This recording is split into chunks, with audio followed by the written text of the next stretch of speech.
Hey, good evening. We're going to go ahead and get everything started off. All right. I want to be respectful of your time. We held off a little bit just to see if we can get some more people to come in from the weather. So definitely a blessing that we're getting some rain, but we wasn't expecting it today. But my name is Keith Britton. I'm the president of Iconic Consulting Group. We're one of the 6 consultants selected by the Arkansas Black Mayors Association to do the planning phase for this watershed effort. My counterpart, Kelly, she will be coming up to talk about her company and her watershed. What's interesting about this project for this city is that we both, Kelly and our 2 companies, share a city and a watershed together. And so the way they procured the services, they kind of split this watershed in half, and she has one side and I have the other side. But as you know, sometimes water and residents sometimes don't see that imaginary line between the consultants. And so we'll be working together, both with sharing the data from community outreach and also data from both of our modeling efforts. So again, thank you. And also thank you for the city of Lakeview for hosting this event. And thank you all that's here. Thank you all for attending. Okay. So we're going to go in and make sure if you hadn't signed in, sign in. And we also at the end, we're going to have some flyers to take with you so you can maybe spread to your neighbors, your family members, and other people that was not here in hopes that they can do the survey as well. What you would note in the surveys are a little bit different from the original town hall meeting. Okay, we're asking for a little bit more in-depth information about some of the flooding efforts that's occurring in these areas. Okay, so next slide, sir. So to kick it off, I'm going to talk about what is a watershed, since we hear that name a lot. So I'm going to give you the former definition as reflected on the screen. Watershed refers to the divide that separates one drainage basin from another and includes the surface areas, surface water like lakes, streams, reservoirs, and wetlands, and all the underlying groundwater. That is the true definition of what a watershed is, and hence the projects that we have. What's shown on this screen is the 3 watersheds that our firm is working on, and the watershed in particular for this area, which covers the city of Lakeview, is the Lick Creek Big Creek watershed. Next slide. So part of this process the reason we're going through this is deals with environmental assessment. So what is a watershed plan? So you hear that we're going to be doing plans for these watersheds. So what does that mean to you? So I wanted to share what the definition of the watershed plan, the environmental assessment. You'll hear EA a lot. What is EA? What does that mean? All these engineers throwing these acronyms at us. So watershed plan environmental assessment, as it reads, watershed plan environmental assessment, which is commonly referred to Plan EA. That's what you will hear a lot. Will identify potential projects to address flooding in a watershed and evaluate those projects based on these factors, which is technical feasibility, economic feasibility, and environmental feasibility. So part of the initiative that we will be doing is that at the end of our planning, we will be developing alternatives. And when we develop those alternatives, we actually are going to come back to the community and share those alternatives. What's driving the development of those alternatives is not only what we see geographically, existing conditions, where the flooding occurs, but the community participation in this process. All that would be channeled to the planners and modelers that's involved in that phase of it, okay? So those are the 3 components: technical feasibility, economic feasibility, environmental feasibility, okay? Next slide. What is a watershed plan environmental assessment? The Watershed Plan EA must comply with Federal National Environmental Policy Act, NEPA. You'll hear that terms a lot. So everything that we're doing has to follow NEPA requirements.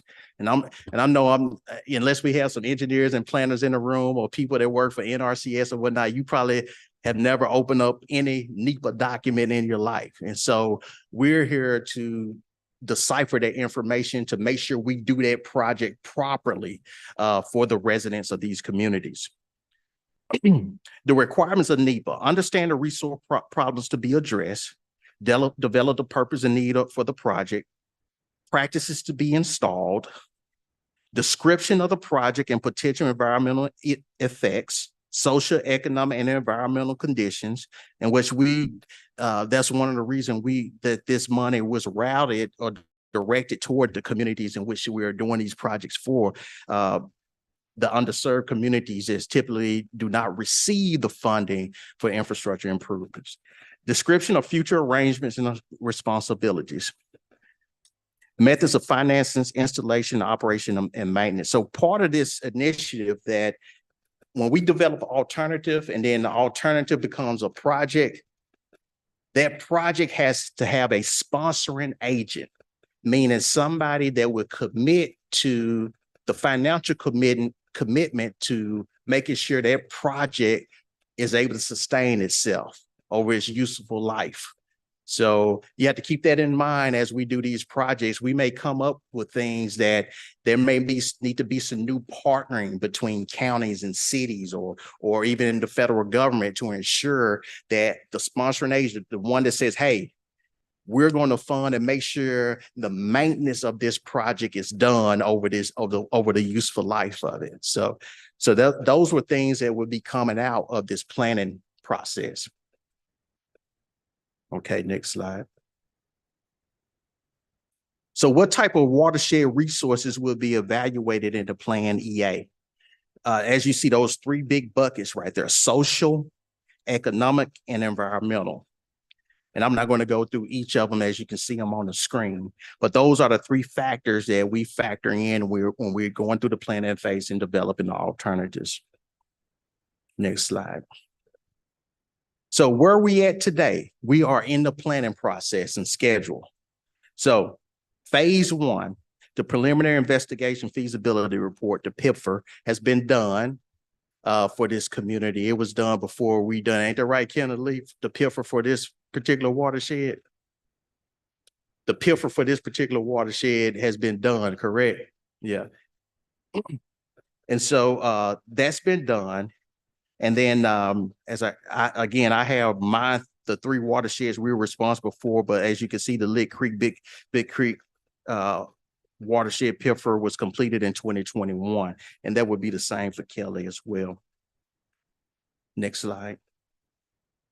The phase two, the planning process, which is what we're undergoing. We did phase one of PIFR. Now we're moving into the phase two, the planning stage. And this is what we're anticipating: summer 2023 to spring of 2025. But they're pushing us to have that sooner. So, but I think we started 8 months late, but they putting it all on us to get it done sooner than when we was anticipating. But we're pushing forward for that. But as you can see, we're the four bullets at the item are the different outreach events that we've done as a company. Kelly has been out the gates faster, so she's had more of a ground crew on the ground, getting data, talking to the community, talking to farmers and residents about information that will inform her planning. Of course, if that data parallels something that's in our watershed, we'll be sharing that information as well. We have a ground crew that's starting up after this scoping meeting to go into communities to get information as well. So those efforts will be undertaken. So we're not just doing these town hall meetings or these scoping meetings, but we also are making sure we put boots on the ground. The scoping meetings, just FYI, are the meetings what we like to call letter of the law, which is required for this process to have these meetings. Okay, next slide. So after the planning, you're going to have the phase three is the design. So after we develop our alternatives, and then whichever alternative is selected, we'll go through the design phase. Now, you also got to keep in mind, all alternatives may not necessarily be design.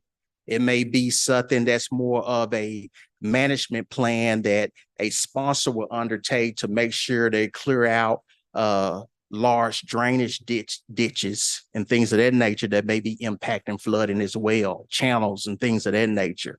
So it may not be a quote unquote a design project, but it could be a maintenance plan project. So, but those are the things that we're going to be getting into to develop and present to ABMA and NRCS. And then phase 4 will be construction. Depending on what that project is, it will go to the construction phase. All right, next slide. So what we've heard so far, as we all know, flooding is a safety hazard. Flooding in the areas has been experienced for many years. Flooding has caused permanent and temporary property and infrastructure damage. Flooding has caused soil erosion issues and has cut into stream banks.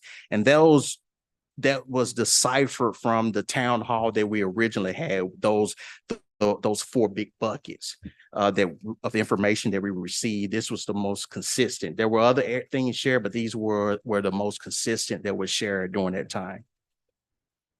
Next slide. So the survey, we want to know what we are missing. And so we have another survey that we will want you to complete. Where is the flooding is happening? Where the flooding is happening? Communities and properties outside the city, which we have already hit some locally by reaching out to them through boots on the ground. More property owners. We want to hear from everyone. Level of flooding. Is it worse with more rain or always the same? And it's good that we here doing why it's raining. And so we can see the impacts of what a small rain event or mid-sized rain event can do to the area. Next slide. But ultimately, we do need to hear from you. So these are QR codes that we have for our respective watersheds. And so if you can definitely get that QR code. We also have some physical surveys that we can, some paper copies, because we know everybody is just not on their smartphones and things of that nature, but we have some paper copies for surveys as well. So we want to make sure we capture data, but we need to hear from you. That's why we're putting an aggressive effort to make sure we reach out to the communities to try to touch everybody that we can. And ABMA, they're looking at following right parallel with us with another outreach effort as well. So we really want to try to get, we want to, at the end of the day, we want to make sure every community is touched at the bare minimum. One person in each community is touched. We would love to have everybody, but we know we can't get 100%, but we want to make sure each of the communities are touched. I'm going to turn it over to Kelly now so she can pick up and talk about her respective areas.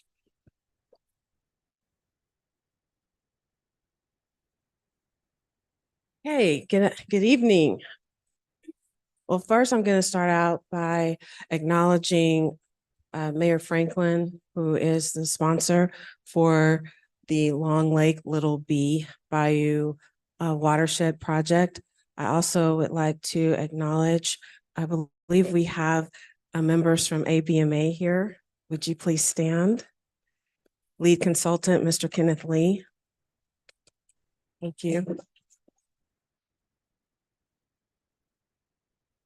And do we have anyone here from NRCS? Okay, well, we'd like to acknowledge NRCS, who is the funding partner for these projects. And I'd also like to acknowledge Mayor Davis. And Mayor Davis has made this facility available for us this evening at Lakeview High School.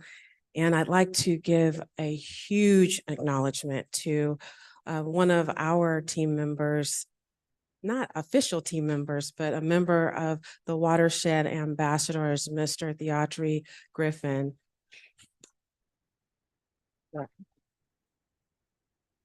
And I believe that you've been seeing the Watershed ambassadors throughout the community. And just by a show of hands, has anyone interacted with the Watershed ambassadors? You might have seen us walking around with our bright highlighter yellow t-shirts. Anybody? Oh, okay, good. I'm glad. I think I saw you at the first meeting or first couple of, yeah, great. I'm glad to hear that. We've got a team of what we're calling Watershed ambassadors that are going out the community, going up to church, and talking about what the watershed is, why it's important for the citizens to be involved. Keith talked a lot about getting your feedback, your comments. And I won't go back through the technical aspects of the presentation because you've already heard it. At the end of the day, this is about flooding. With the PL 566 project, there are authorized purposes for that project. And Keith already talked about it. The one that we're focused on is flood prevention and ag water management.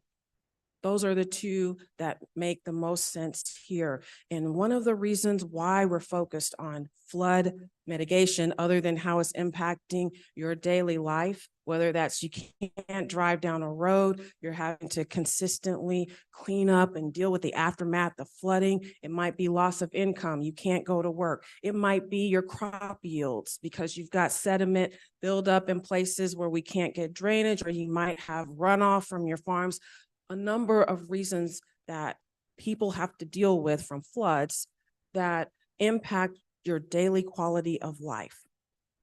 But just understand that as we process, we're going to be talking to citizens, residents, local business owners that are within the city limits. So you're going to hear terms like Keith talked about, some of the terms you might hear. You'll hear like works of improvement, because that's when we're focused inside the city limits. When we start getting outside the city limits, you'll hear us talk about conservation practices. You'll hear us talk about sponsors. Keith talked about what is a sponsor? Why is that so important? It's important because that sponsor is taking on responsibility. And so within the city limits, that's going to be a mayor. Outside the city limits, we're going to be engaging with county judges, perhaps drainage districts or other types of stakeholders that can serve as sponsors. So you'll hear those kinds of terms, going on throughout this planning process. But as I said, with the flood mitigation and ag water management, these are purposes that are funded at 100% cost share. That's a big deal for the community because that means you're able to stretch your tax dollar further. That's tax-paying citizens. So I hope that these are things that give you an encouragement as we go through the process. Keith also talked about it's an 18-month process. I mean, we've got a ways to go. And you're probably saying, well, that's great, Kelly, but we're in the middle of rainy season. So what do you want me to do when it's flooding right now? Please know that it's like a parallel process. As we go through the planning process, we're looking to put long-term solutions in place so that you don't have to continue to deal with this year after year. Understand that it's a collaborative process with you, the citizens, and with your respective leadership of your cities and counties. But also know that as we're going through the process, we're looking to identify low-hanging fruit. And Keith mentioned some of that, like it might be as simple as cleaning out ditches, just optimizing the existing drainage in the city. So there will be some things that will come up, and we'll be working alongside, the town, the residents, business owners, and the mayors in order to help bring forth solutions that can be implemented as quickly as possible. I'm going to ask in a second for Philip Massier and Charlie Williams to come up. They are members of my team, and you met the key team, I think, back in May, but Philip is representing FTN and Charlie is representing Task One. And I'm going to ask them to share some of their insights from our time here. This was the week of October 17th, where we had boots on the ground. They can share with you some of the things that they saw, and we will entertain some questions at that time. While they're coming up, I want to bring your attention to this form. Did everybody pick up a copy of this form? If you didn't, it's not a big deal. On your way out, if you can please pick one up. And what this is asking you to do is over the next 30 days, you can either fill it out here and leave it with us. You can take it home and fill it out and mail it back. And we'll have a means for you to fill it out online as well. We want to know what matters to you. What are you concerned about? You'll hear terms like resource concern. And you might be saying, well, what is that? A resource concern is soil, water, air, plants, animals, humans. Those are resource concerns. Cultural concerns.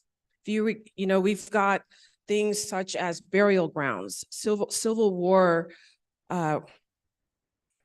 maybe burial grounds here. We have the Elaine massacre in this area, and there are cultural resources that are important. And so as we consider solutions going forward where we might have to disturb ground or move some things around, these are the types of resources that are taken into consideration as we come up with solutions.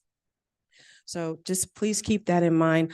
Also know that we are in consultation with federal agencies, local agencies, state agencies throughout this process. There are over 15 Indian tribes that have an interest in the state of Arkansas within the watershed. And I'm not sure if it's the same for yours, Keith, but for ours, there are 6 known consultation partners. And so in conjunction with NRCS, we have initiated that consultation process. All of this has to occur as we move through the planning process. So just know that by the time we get to the end, whatever solutions are in place, there would have been a comprehensive study to open that pathway to federal dollars for your projects to be funded. And now I am going to turn it over to Philip and to Charlie to share your insights. I am Charlie and I drew the short straw. That's the reason I'm first. However, we're both on the ground together.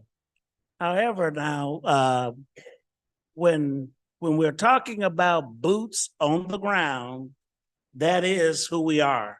And what actually does that mean? It actually means, please show us and tell us what your problem is. If that is done, then that means that your concerns are being met. So what type of concerns that you have that you need for us to look at? We're so delighted. We reached out to the local conservation district and local farmers to to show us what their concerns were.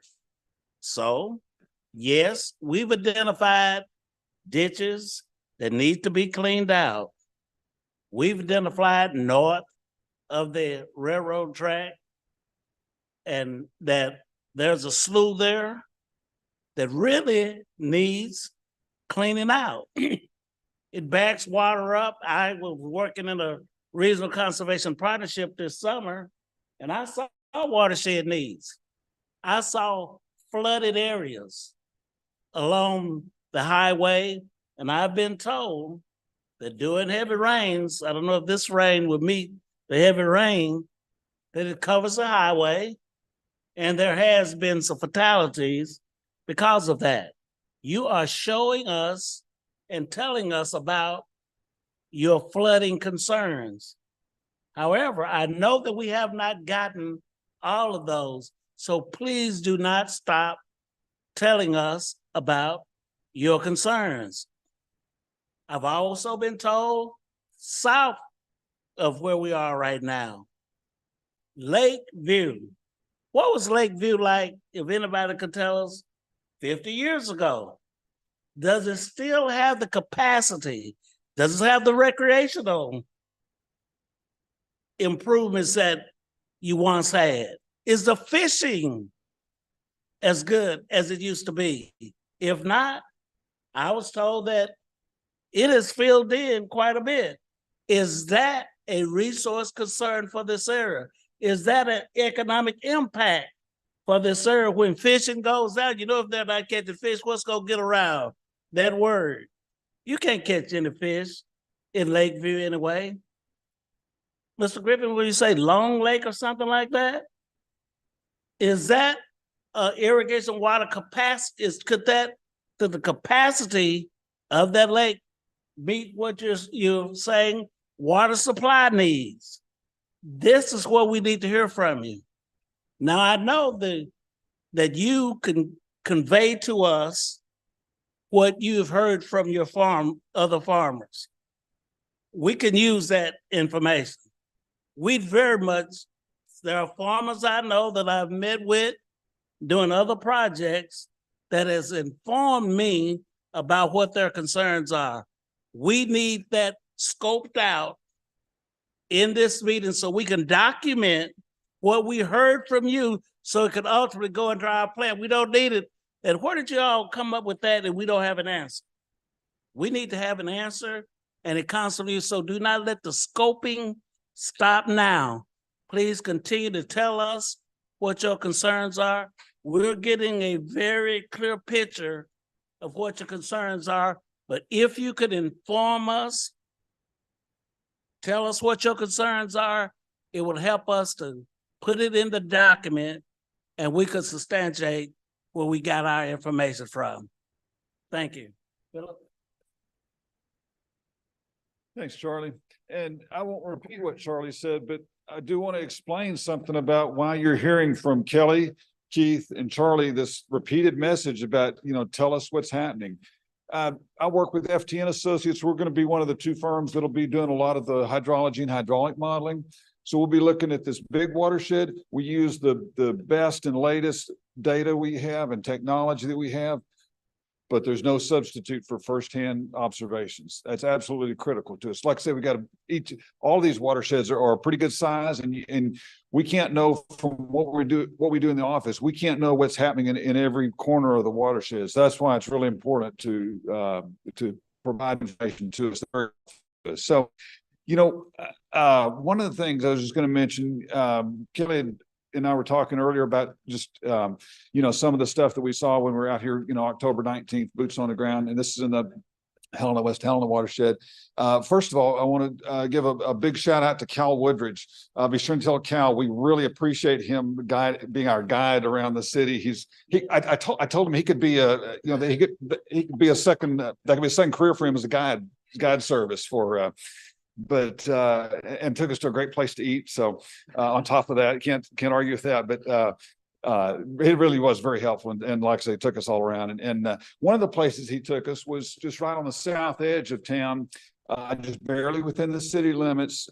Now the street name on the maps is Lithicum Street. I think the street sign says Foreman Drive or something. I can't remember the name now. It's in the photo, but anyway, like just south of 44, where the city limits kind of come down a little bit. So you know what I'm talking about. Yeah, and that Helena Crossing area, right? And so is a good example of a place where some flooding is occurring. There's just you look at the ditches and culverts that are right there along the street. It's like, well, okay, not every driveway has a culvert. Some of the ones that do have the culverts, maybe a little bit clogged up or something. You can tell where some of the photos can show, even though it's really dry when we were out here, you could see where the water had been standing. So it's just not draining off. So it could be a combination of what's there locally, but also it could be a combination of what's happening right outside the city limits where that area drains to the southwest.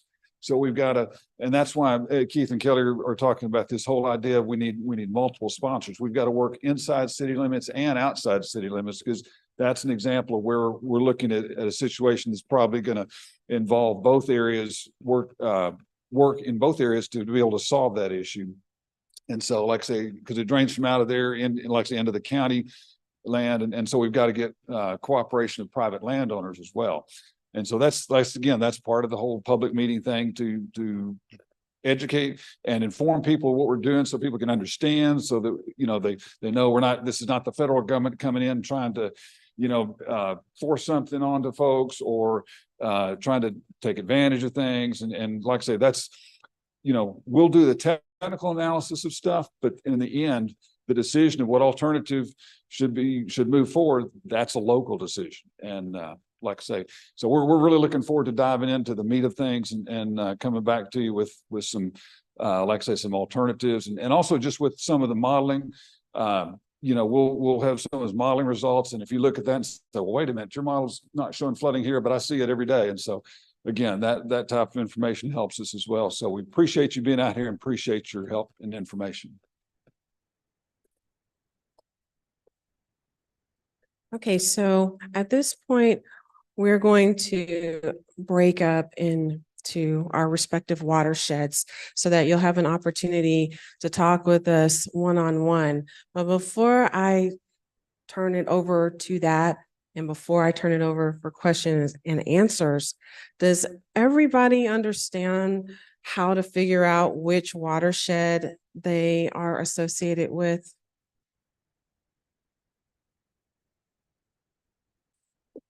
Okay. Okay.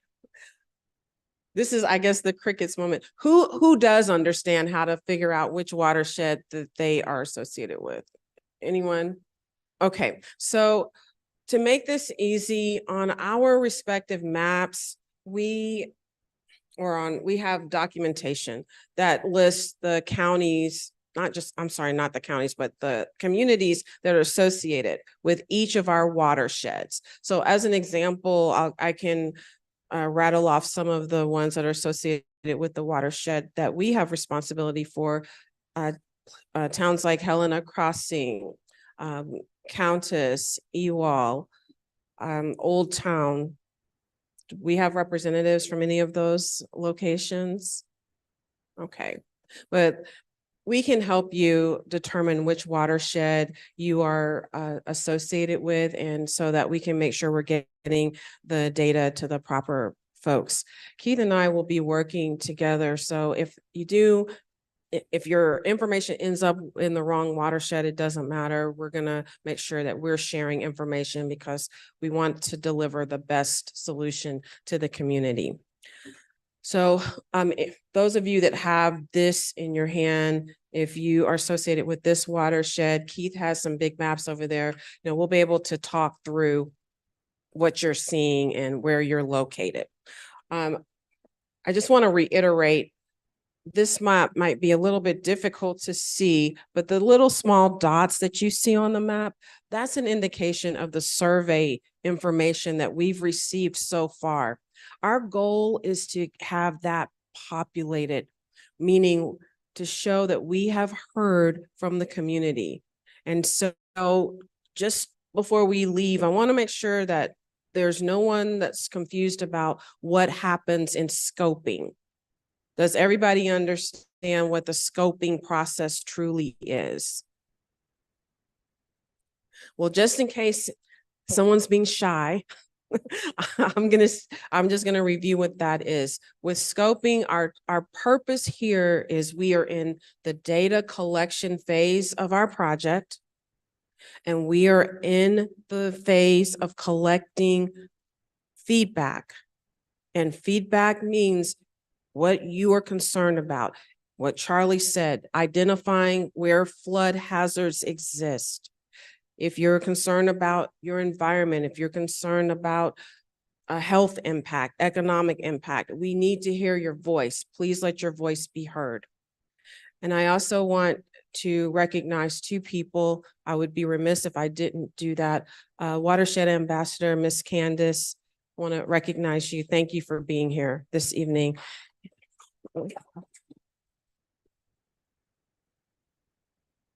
And I'd also like to recognize Chief of Staff, Valley, from Mayor Franklin's office.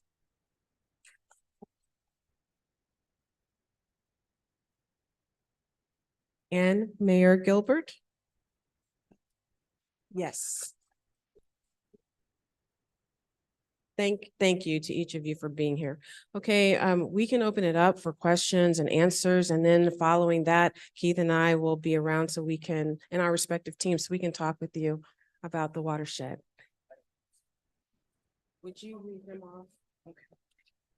So so again, we got two watersheds, but covering very close, similar areas. So if you're in these communities, you're gonna work with Eric here. Eric is with Olson. He's one of my team members. And we're gonna be kind of stationed in the back, this middle table here. So if you're a resident of Barton, Cypress Corner, Edgewood, Gobel, and if I mispronounce these words, excuse me in advance.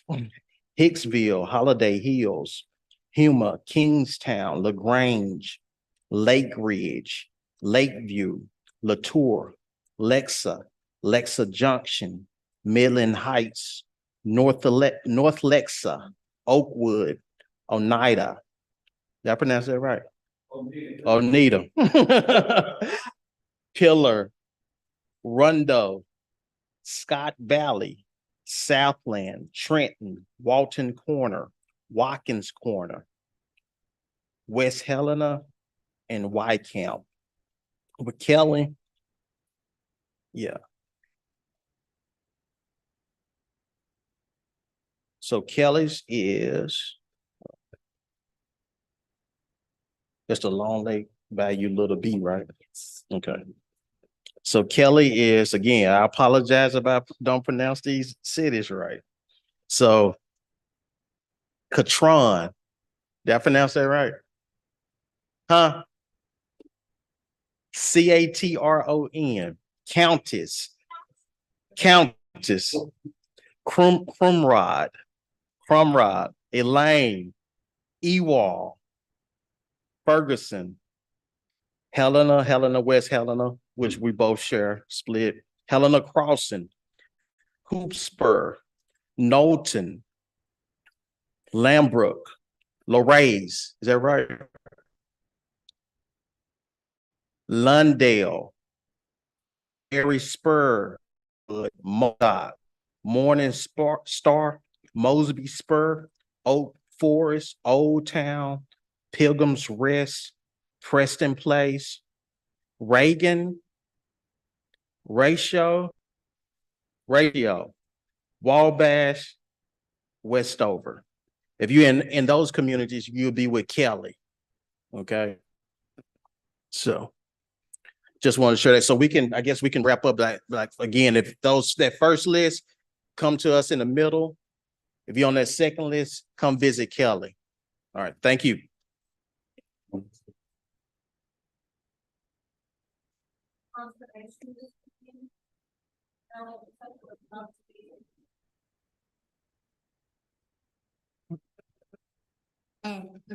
Jennifer, I was at the Conservation District meeting and you said you were about to have a meeting with all of the organizations that are related to this, like Army Corps of Engineers and I guess some other. I just wondered how that meeting went, or did you get good input? What happened? We did have that meeting, and thank you for asking about it. In fact, Keith and I had that meeting yesterday. And so we had the opportunity to present to the federal, local, state agencies. Were all invited. Some came in person, some were online, but we definitely had representation from Army Corps of Engineers, from Fish and Wildlife, from EPA, from Historic Preservation. Keith, am I missing, which there were others beyond that? RDOT was there. Yes. Who else have I left off?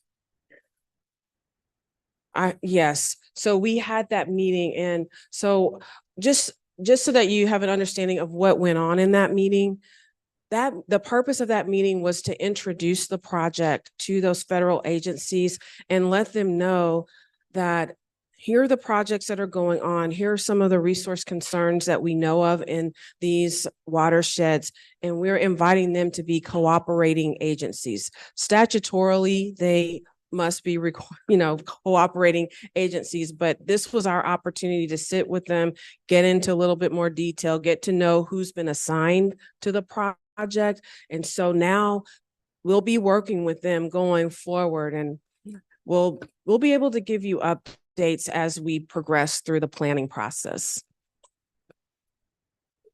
Yes, sure. Um, I don't mean to offend anyone. This might be a slightly challenging question. But a couple of the communities in Phillips County have extremely stark racial divide lines where there's a black side of town and a white side of town. And the drainage on the black side of town leaves a lot to be desired. And I wondered, is that something that could be covered by? So I'm going to answer that in a couple of ways. And I'm also going to ask for lead consultant, Mr. Kenneth Lee, if you would join me at the microphone, you might have some insights to share. Yes. Well, I can restate it. And if I get it wrong, you tell me. Okay. The question was, well, the background, the context of the question is there are some communities that have a very stark difference in racial divide in the community, and the drainage reflects that. So the drainage on one side of the community is very, very poor in comparison to the other side of the community. And the question is, will these projects, the planning projects, cover drainage, particularly since in Helena-West Helena, these projects are funded through construction? Did I get it correct, Jennifer? Okay.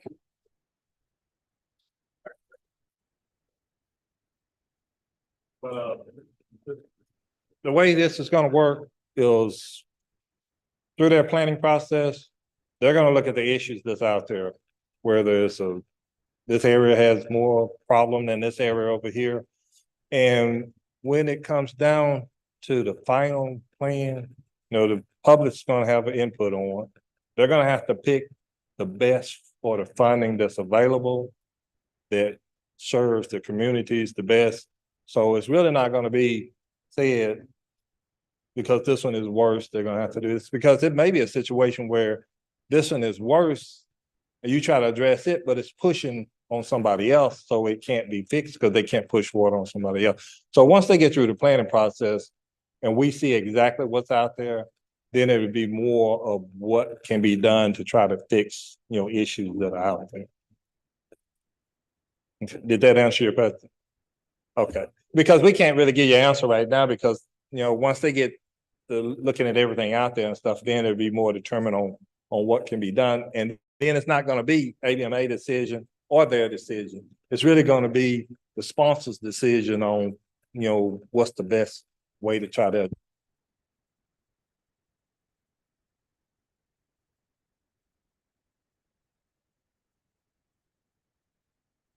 Something else I want to say, ABNA has been looking at this in a way that this is the public's participation. Now, the firms out there, they're doing, and listen, they're doing a good job going around getting data and so forth. But the data they're gathering, they try to get to everybody they can get to that they know that has issues, and they're looking at places that probably hadn't reported. They're going around, but I would hate for someone to get missed out because they didn't report their data, because they're going around doing the best they can, but it might be a situation that they don't get to somebody, and that somebody is not providing the information. And the purpose of me saying this now is because, some of you here may know some other people, and they may know some other people. I'm just trying to say, spread the word out, because I really want to get everything that can be got to these firms to make the best plan they can make, because like I said, it's not going to address everything, because the money is not enough to address everything, but they won't be considered at all if the information is not provided. Now, they have been, and listen to them and stuff, they have been going out, going around, so that's great, and that's what they're supposed to do. They're supposed to gather everything they can gather, but ABMA is wanting to make sure that the public is participating in this, because this is about them. This is the first time it's been done, and it's really starting with these cities and stuff. This is the first time this has been done, and we want the public really involved because we don't want someone to say, well, you know, this was really just, you know, they just did their own thing and came up with something. No, we want your input because we want you to be considered. So, you know, if at all possible, spread it as much as you can. I mean, get it out. Tell them, get their information in. And, you know, I live in Pine Bluff, and Pine Bluff is one of the cities that's fully funded. Well, I got friends that I keep telling them to provide their information. They still hadn't provided it. But you know what I tell them? Don't go complaining when you don't get considered.